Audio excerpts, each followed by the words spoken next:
Hey, Jeff Gershman. This lady is running fast, Dan Reichert. Well, that's Kinsey from the 3rd Street Saints, Oh, all right, okay, yes. but she's in hell.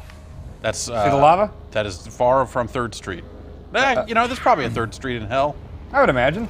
This is, I think this is a Dante's Inferno, basically. This is a sequel to that, I think. Yeah. Dante's Inferno was set in hell, wasn't it? Yeah, The book? The 3rd Street of Hell. Yes, yes. So that's the thing, is Johnny Gat and Kinsey are now in hell because there was a evil Ouija board that brought them here, and now the Devil's Daughter is all set to marry Johnny Gat. What? And we don't know what everyone's intentions are. Marry Johnny Gat or marry the...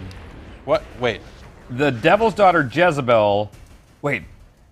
Devil's Daughter is going to marry... I want to say Johnny Gat. I thought, but you would be Johnny Gat, because you can choose a playable character, right? Yes, it's called Gat Out of Hell, but Kinsey you can switch to at any point by going to the Ultor Corporation. Is there any, like, difference between them? No. So any upgrade you do to one goes to the other. Okay. They have different quips and things like that. So it's just selectable character, it's not like, this is only a Kinsey mission, this is only a... Yeah, exactly. And Okay. also, I have not seen any option to like change clothes or anything. Yeah. 'Cause remember that was a big thing. Like Right, Saints Row right, 3, I right, played yeah. through co-op as narc characters, Yes. which was awesome. They had the helmets and everything. And so yeah, this is kind of a pared down Saints Row. Although it does have a lot of the upgradable things to where I go in here. You're rescuing the boss, the player character from That's previous right. Saints Rows, right? That's right. Yes, the boss has been kidnapped to hell. I'm gonna be straight with you here, Jeff. I missed a pivotal cutscene early on because someone was talking to me, and you cannot pause in any way. And so I set up another save, and we might see that cutscene in this quick look. But Okay. Either way, I will be checking it out, so I will have a better idea of the story. But yes, Warp to shore from that fountain. What the fuck? ashore. That's what they call it. Yeah. But yeah, you've got all these upgrades here. You see I've got 100,000 hell wages. I just call them wages. I think I bought most of the things. So this is pretty late game stuff here. So I've got like unlimited SMG ammo. I never have to reload. So you can get like super powered like you could in the other ones. and like, does it all operate on kind of a tighter scale? This is a much smaller game. It right? is, but I mean, there's like 900 of these like little orb things, these clusters, and you can see I bought all these. Like most of these are like 10, 15. Yeah. But yeah, you get all these powers. Saints Row 4 introduced the powers, obviously. I'll show you what I've got here late in the game. You have a chair that... Yeah. So that's my. They have a lot of weapons based on the 7 deadly sins. So this is the sloth one, and I can do that, or I can also say fuck you and do that. Pretty nice. Oh. All right, well... He's a bigger dude. As you can see, I upgraded this weapon to never have to reload, and ammo's infinite, so kind of cleaning up now. Yeah. So the Greed 7 Deadly Sin is the Diamond Sting. That's this thing, and I got it so I dual wield SMGs, and also it's all infinite. So it shoots like diamonds out, and then when I kill things, they explode into a bunch of hell wages, which you can see on the ground there. Nice, yeah. And then like one of my powers here, so you can do different elements and stuff. So Yeah. this is my stomp. So this is my vacuum stomp. So if I stomp, it should suck in bad guys and any kind of health or money in the area. That was another upgrade I got. So basically, I like going to places and just massacring everyone with this, and instead of having to run over to every one of them, I just stomp down, sucks everything in. So I'm getting money pretty good right now. I've got unlimited sprint. Also, you can fly. Sinterpol, Yeah. not Interpol. See what they did? Because you go to hell for sins. Oh! Yep, they put an S in there. Ultor is still Ultor. Yep, there they are. Yeah, I mean, so- of course, the evil corporation would have a headquarters in hell. Yeah, so, not to be spoilery, but, some characters that you may have seen in previous Saints Row that may have been deceased, you might see them down here. Oh, okay. So, yeah, you will run into some cameos. But yeah, you can just straight up fly around here, which is kind of nice. I like that Kinsey's a playable character. When they said, like, hey, we're making a Johnny Gat game, it was an immediate turnoff. Johnny Gat Yeah. has become like the least interesting character in all of Saints Row. Yeah, I'm really not a big fan of Gat. Which originally, like, he was the crazy psycho buddy. Yeah. And then we've talked about it before, but at some point they decided correctly, I think, why don't we just make the player character the lunatic? Yes. Especially given the stuff that you wind up doing throughout the course of those games. Yeah. Yeah, that makes sense. So yeah, you see how I have those 5 wings over there in the bottom right? Mm-hmm. So that I can either use to just like quintuple jump, basically. Okay. Or I can use those as flaps for when I'm flying. So hit A and you go fast. When you dive, you go faster. So you got these things here too to get clusters. You see the arrow it's pointing to? Yeah. If I get all of these in one run, see, I got a cluster there. And that's what you use to upgrade your arcane abilities. Yeah. And then you got stuff here, like this is a spire. I think there's like 20 or 30 something of these. Oh, hey fella. My notoriety is pretty high, so I'll have some big dudes coming after me. Let's do some power. So I can summon imps. They will run around. And I can hit triangle, or sorry, Y to detonate them. Okay. Of course. I can also. There's a monster truck. Yep. I can summon spires. Did you summon that monster truck? I did not. Okay, That's another thing. That's an enemy monster truck? It is. You can't like call in different cars and stuff like you could in older ones. Which, like 4, there's really no reason to drive ever. Yeah, yeah. Which is kind of a complaint I had about 4. Like, that's the thing I liked about 3 is that it was super weird things happening in what was kind of presented as resembling the normal world. Yeah. And then 4 went a little far for me with like, okay, now this is just a superhero game. Where I like kind of like the gang stuff, but with dildo bats and you're playing as a toilet and weird, wacky shit like that. Right, yeah. So 3 is still my favorite. And this obviously goes way further in the direction of supernatural, weird. Right, yeah. stuff. I mean, you have crazy hell wings. Yes. So yeah, this definitely owns that, like, okay, we're going so far away from this gang GTA wannabe type of thing. But also the mission structure is weird here. So you see up in the top left, which I'll show once I load my earlier save, there's these checkpoints basically. For this is just your trouble meter, like causing trouble in hell, that goes up. So the more bullshit you do, the more things you kill or whatever, that goes up, and it triggers a big cutscene each time you get to that. But it's not bullshit. It's the number of side activities and things Yeah. you complete to eventually take over a percentage of hell. Yeah, which a lot of that is these diversions and stuff. Yeah, Torment okay. fraud Yeah, yeah. is basically insurance fraud, but you're playing as these husks, and you're What? extending your penalty in hell by years instead of getting dollars. Yeah, Stuff okay. like that, and hell blazing, That's flying like the- around. yeah, and- all right. So here's like the actual missions, which you see here. It says like a loyalty mission for the twins from 3 that got killed. It's got Soul Blast, Altar, Hellblazing, and Survival, which is more like kind of diversion type things. So like the Right, real yeah. mission is just kind of like, hey, do these diversions for us. Yeah, well, Saints Row 4 had a, this quest log is, straight out of Saints Row 4. They're just Yeah. kind of rolling that stuff into it. I'm curious about this one though, because this looks like an actual mission. This one here is for the CEO of Ultor, and it looks like access the secret chamber of the secret tower. I don't know what this is, so All right. we'll discover this. Because at this point, I have completed the main story arc. Which Okay. is, I'm just crazy. How long did that proud take you? of. You know what? We can see right here. I'm at 79%, 5 hours and 25 minutes in. But I'm usually pretty thorough. You're going for everything, right? Yeah, open world games, I'm always really thorough. Okay. So let's see what this is here. So activate teleport. Okay, so you want me to go here, it looks like? Martian ground? Okay. So yeah, if you just wanted to, mainline the story missions, I bet you could finish it in 2 or 3 hours max, Mm-hmm. Okay, that was what it told me to do. Access the secret chamber. Oh, collect Uriel's Edge. Okay. Okay. Oh, so I'm in. Okay, it took me to some weird area I've never been to. Okay, cool. I go in here? Sure. Okay. New melee weapon? Sure. All right. Seems like something I'd like to have. Yeah. Swing with. Okay, so I can charge a big RT attack. Looks like LT will do just a basic swing. Is that the whole mission? Or are you going to spawn a bunch of guys that I got to kill?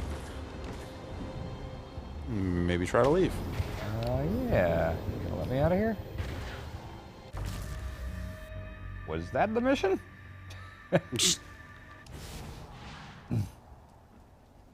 Which, yeah, this comes as a download if you get the re-elected edition on PS4 and Xbox One. You can also download it as a standalone. Like buy it separately. Yeah. Yeah, so if you played... It seems like it's a code that comes in the box with the... Yep, with the disc copies. Yeah. Okay. So yeah, if you played through 4 on last gen, and you just want to play this, you can download this on PS4 or So whatever. that's the thing, man. So this is the Xbox One version, right? Yeah. Yes. And I have not seen baseline Saints Row 4 on the Xbox One, but performance-wise, I'm not loving this Yeah, compared to the PC version. which to be fair, this has actually been running kind of smooth during this quick look compared to when I've just been playing at my desk. I feel like I've been looking over, watching you play it, and every time I look over, it's like, this doesn't look like it runs as smoothly as it should. Yeah, there's some weird little graphical hitches, and it's hard locked on me to where I had to restart the system and stuff. It's not technically running that well all the time. Oh, here real quick is so right now I've got this blast power, which you can throw and it'll turn guys into stone. Now you can send vengeful souls screaming But you can at go your to these enemies. altars and get Don't worry too different, much about aiming. The souls basically will know where to elements go. for them. So Okay. like right now it's stone, and who knows, maybe the blast will be lightning after I do this thing. But I have to like feed the altar by killing a certain amount of people, and I can't switch to my other powers. It's just this. Yeah. Oh, okay. Just hit those monster trucks with a fire sword, and they both blew up. Yeah. That's a cool thing to do. Yeah, there's a lot of this type of stuff going on. Just like, hey, we're gonna spawn in a shitload of guys. Right. You know what? I'm just gonna use my couch gun. That seems to really do the trick. Maybe I should use my money. The money guns are pretty nice. Oh, cool. The annoying thing about the couch gun is it has to do this animation to get in and get out every time you switch to or away from it. Yeah. But this thing kind of makes it worth it. Like, that'll just fuck stuff up. Yeah. Especially when I have infinite ammo. Right. That seems useful. Yeah, it really is. I'm already on wave 3. These monster trucks are cool. They got spiked wheels and they belch flame out. Like I like that. So yeah, I mean they really went for it with this whole hell theme. You got these like wizard dudes where you got to kill the shield and then destroy them. Like Destiny. It's a lot like Destiny in a lot of ways, really. Great. Yeah, the raid's really tough. All right. Kinsey is probably my favorite character in the world of Saints Row. I'm gonna go with Rowdy Roddy Piper. He's probably my favorite. Sure. All right. But out of originals, I mean, everybody's got to choose. yeah, out of the originals, yeah, Kinsey. Yeah, I don't know. The characters in Saints Row are really hit or miss for me. Totally. Yeah. I like the situations a lot in Saints Row, just the ludicrous stuff you're doing. I think a lot of the actual attempts at comedy writing, a lot of that falls pretty flat. Some of it's pretty good. Yeah, they get a lot of humor out of the situations they create. Yeah. And sometimes the dialogue is not the best part about it. I'll give you that. Yeah. I mean, some of the missions are just ridiculous. Like in 3, when you're rescuing the Gimp guy, and you're on some horse carriage or whatever with a sex Gimp, and I don't know, just ludicrous shit was happening in every fucking mission in that game. I mean, they wrote a character in that game that every sentence he speaks, every word he speaks is auto-tuned. I do like that. That's pretty good. That's fantastic. That's real good. For some reason, I think I liked the playing as a toilet thing way more than most people. I found that really funny. That's Playing as a walking toilet. Yeah, that's funny for a sight gag there for a couple seconds. I played hours of that game as a toilet. Beyond the sight gag. It was really funny, diving out of cars as a toilet.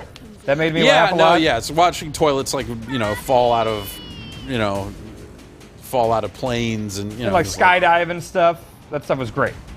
But yeah, no one talks about it as much as me, so I think I like that more than most people. Yeah, that's probably true. Ooh, yeah, there you go. I'm blowing Little it framing. on this. Also, yes, you're not flying particularly well. Yeah, this is a tricky barnstorming path. But yeah, one of the upgrades you can get is it extends the time they give you on these activities, so it just kind of makes it more Makes lenient. it easier for you to get It golds. seems like it, yeah. Okay. Let's see, how many- Yeah, some of these timed side things, like the races and stuff, were a little off-putting. But they do a good. Previously, They do a good job of not making it super necessary, which again was the thing in 4 and this, that it becomes more necessary. Right, yeah. Because that is the yeah, mission. I mean, 4 is definitely they do I think they do a better job overall of kind of integrating the side activities into the main game. Yeah. Oh. In 4. What was that? Did you see that? Yeah. That happens all the time. So on Hellblazing, once you get the last one, it'll just wait a few seconds and just whoop, now you're standing on the ground, even if it's lava or whatever, and then it gives you complete. Weird.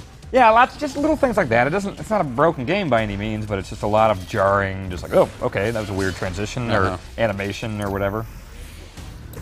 So yeah, I'm max level now. You can get all the XP bonuses. 20 is the maximum level? Yeah. Okay. Yep. It's pretty low. Yeah, you know. Short game, though, Like I I guess, said, it's all yeah. kind of pared down. Yeah. So yeah, I'm curious if it looked like that was almost like the last actual mission I could do. Oh, now okay, I'll do a survival real quick. It looks like this is the last thing I have to do for the twins, which I'm curious what they're going to have for me after this. So we'll see. It's really good at, like, I don't know. Do you find yourself like feeling the need to go after every little collectible and things like that? You know, because of the way they built this quest log and the way they direct you around the world, it had me doing more than I would have otherwise. Yeah. It was a good way to kind of get me interested in some of that side content and make it a little more meaningful. And also led to some interesting situations or some weird situations where, like, I would get a quest and it turned out I'd already completed all of those side missions and I would just cash it in immediately. Yep, I did that. Like, you go to the ship on 4 or whatever. Yeah, yeah. And it's like, hey, will you do this stuff for me? And then it's like, I already did. It's like, oh, thanks for doing all that stuff for me. Yeah. Yeah, that happens here too. I do like that starting with 3, they made money actually mean something because there's so much shit to buy that, you know, you want to do all this side stuff just so you can buy all these upgrades and you can upgrade all your weapons and stuff. That's back. So yeah, like I think something like GTA, I never felt like I needed the money that bad. Right. Whereas this, it's like, yeah, give me everything, which is why I upgraded this money gun so much. Oh lord, we got a lot of these guys. Yeah, once you upgrade some of these powers, they become like ludicrously useful. This vacuum stomp specifically has been pretty great for me. Yeah, like this. Oh, there we go. It's kind of just like all the pedestrians are these same like husk guys, you know. There's not obviously a lot of color to the world, the same hell and everything, but yeah, again, I like it seems kind of. I mean, I don't know, like a little thin, maybe. It is. I mean, I think me and you probably both wanted like a more full-scale Saints Row 5, which is almost certainly coming. Sure. Well, yeah, you know what? I'm at a point now where I'm just not sure what I want out of Saints Row. Yeah.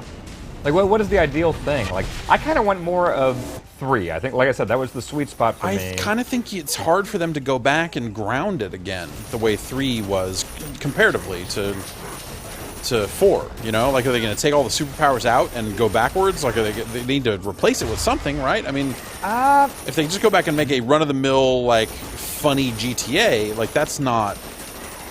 Well, I feel like, look at what GTA did. Like, San Andreas was weird as hell. It had all these crazy vehicles and jetpacks and all this stuff. Yeah, yeah. And GTA 4 was kind of like, hey, you know what? We're going to get back to the basics here. We're going to get back to, like... I think, you know, like, tonally, they're totally different games, but, like, Saints Row the third is, in a lot of ways, it's sort of a sequel to San Andreas. It's like continuing in the crazy direction. Yes. You know, and then 4 is like a natural progression of that to the point where, like, with 4 they're just making like a really good Crackdown sequel, since the people that made the Crackdown sequel couldn't accomplish that task. Yeah, they just made Crackdown again. Yeah, yeah, I think, you know, in some ways, like, I'm fascinated to see what they do from here, because, like, from where I'm sitting, it looks like they wrote themselves and designed themselves into a corner. Where it's like, I don't think they can go further down the superpower road. Yeah. Because I feel like they kind of, you know, this more than anything, I think illustrates that it's just like, this is maybe not what I'm looking for. But I think if they take a step backwards back to try to ground it again, while still having it be a sequel, especially from a storyline perspective, how the end. So does this factor in the ending of Saints Row 4? Yeah, the whole thing of the. I won't spoil it, but yeah, it totally does. Okay. And you know what? I don't know how much faith to put in this, but with Saints Row 4, I remember when I was a Game Informer, they were pitching it as a cover, and their big pitch was like, this is it. This is the end of Saints Row as a series. Right. And I remember asking them on the phone, being like, is it really, or is this one of those things like, you know, Metal Gear, like, oh, this is my last one I'm directing. Like, yeah. And they were very serious. They're like, yeah, we're done with Saints Row after 4. But then obviously even with this, it's kind of clear that they're not. Well, Great you know, job. Center pole is on the ropes. Keep the pressure on, and downtown will be ours in no that time. studio's been purchased. You know, more like attractive. A lot's Deep happened Silver since as well. then. Yeah. A lot of things have gone down. So airy and sweaty. Yeah. You know, in the world of Volition, a lot of things have happened to that studio around the edges there. So you know. Yeah, I haven't heard any, like, you know, investor call type things where they've like said like, yeah, we're not done with Saints Row. This is a big franchise. We're gonna come back. But logic would I don't know dictate that that Deep Silver is a company that reports that way. Well, so right, that's but the thing is they might not be in a position where they have to do something like that. That's true. Yeah, and it's one of those things where it's like, yes, it's an insanely popular franchise. I think it's a series. Like if they were to scale it back, they would have to reboot it. Yeah, I'd be okay with that. I don't think they can do a Saints Row 5. Yeah. With the way that they wrote it, with the way they wrote the end of 4, I think doing a Saints Row 5 is like seems corny. Yeah. Seems like it would be hard to pull off and have it actually be cool. But you know, again, like what do I know? But at the same time, I think rebooting it and going straight back to gangland stuff, I don't know that works either. I think it's a hard problem. I think they kind of went all out with the crazy, and they ramped it up so fast that there's really nowhere to go. Which you probably saw this, but I loaded up my old save here. Yeah. So you see how that thing is filling up to a certain degree. So once I hit that first checkpoint or whatever, so now basically you're doing this loyalty stuff. So you're taking these guys. So that's Dane, the old tour guy, and then there's Blackbeard, Shakespeare, Vlad the. That's Dracula, right? Isn't Vlad Dracula? Vlad the Impaler? No. It's not. I thought it was the same guy. No, different guy. Really? Okay. So we'll go talk to him here, see if we can satisfy this thing real quick, and maybe trigger that cutscene.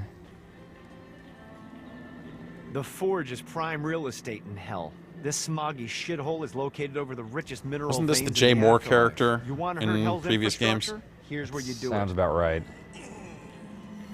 Okay. And then so like right here, if I do want to switch to GAD, it's as simple as just that. Okay. So now I've got, which you've seen that, so now I'll just go back to being Kinsey. I don't like that. Yeah. Okay, so I'll show you what Torment Raid is here. Yeah, it does feel like a collection of diversions with like the odd, kind of actual mission thrown in. Yeah, but it's not the same city, just held out also, right? No, it's a totally different city. It's not Steelport. It's smaller, you can tell, but I mean, it's got some area to it here. Okay. Yep. All right, so we'll start Torment Fraud. My lawyer, Legal Lee, figured out a way to get some gold-level clients a fast track out of hell. The more abuse you put these guys through, the more years we can shave off. Lee suggested running clients through the designated intersections to boost their punishment. Oh, and dive in front of those vehicles on fire for bonus points. I mean, let's face it, the more they hurt, the sooner we can get these wretched bastards out of here. Oh, so you're trying to reduce their sentence. Sorry, at first I thought it was extending their sentence in hell. Okay. But yeah, once I start this up, it's going to look very familiar. Yeah. Which I always like the insurance fraud diversions; those are fun. While his wife So yeah, you hear Laura this was admitted narration into of heaven, why they're the in Heavenly hell or Father whatever. was less forgiving of Paul Tobias, whose shirtless antics as a crazed drug dealer firmly earned him a place inside the Great Inferno. However, ever the optimist. I won't play the whole thing here. You kind of get the point. Yeah. Okay. And actually, I'll leave. Voice commands. Yeah. Let me show you that. I kind of expected, and when I brought this up to you, it sounds like we both kind of were like, oh, I wonder if they put in a bunch of weird stuff, like, say poop and your character poops, like being Saints Row and all. But no, it's all just like that, select your difficulty, open display settings, What? Yeah, it's a weird thing for it to have. So yeah. Back, resume, start. This. Like to save the game, you still have to be in the pause menu, so I mean, this doesn't seem to be saving a lot of time. Keep going. What else? Yeah. Okay, switch to stomp. Okay, so Yeah, it's like the Mass Effect thing. Yeah, sure. I did not feel like attaching a Kinect for that. That doesn't necessarily. Your Kinect's not attached all the time? Actually, at home it is. Okay, I was gonna say. I do Xbox turn off. Yeah. That's about it. But yeah, you know what? I'll leave the cutscene for people to see on their own. Sure. But that's what it is. You can drive cars, right? Okay. Yeah. All right. Yeah, I mean, there is literally no timing. There's like one side mission thing where there's these certain like security car type things that you need to get in and drop off. Yeah. But outside of that, it's very specific circumstance. Yeah, 4 was kind of the same way that way. Yeah. I mean, look at how fast I'm running here. And this is before I even have all those upgrades and stuff. You can run on lava. Well, I don't know if I have that upgrade yet. But yeah, it's fun. If you like Saints Row, if you're really looking to just play more of essentially what 4 was, yeah, right. Then you'll have fun with this. And it's still fun to just upgrade stuff and get super powerful. And sure. So yeah, it's Saints. like Saints, you'll probably like this. Yeah, but cool. Don't expect this is not Saints Row 5 or whatever. I that feel like winds up being. I'm going to play this on the PC. Yeah, I was kind of interested in seeing how the new consoles would be able to handle it because the PC version of Saints Row 4 was really great. That's the thing. I have not played. This doesn't run as well as I'd want it to. Me either, and I'm very curious to try the PC one because I reviewed the last two on debug systems, so I did not have an option. Sure. So I think once it comes out on Steam, I'll probably pick it up and see how it goes. But yeah, I'll look at the map here, see if there's any side stuff that I didn't mention. Yeah, ammo vending machines, gun vending machines. These are the spire things for, or the altars for getting the new whatevers. Yeah, the twin stuff. There's these glyphs that if you get 3 of them, you can open up these magic treasure chests. But magic treasure chests. All yes, right. yes. Well, but that's cool. Yep, that is Saints Row: Get Out of Hell. So, cool. Right. Jeff, thanks for joining me. Thank you, Dan.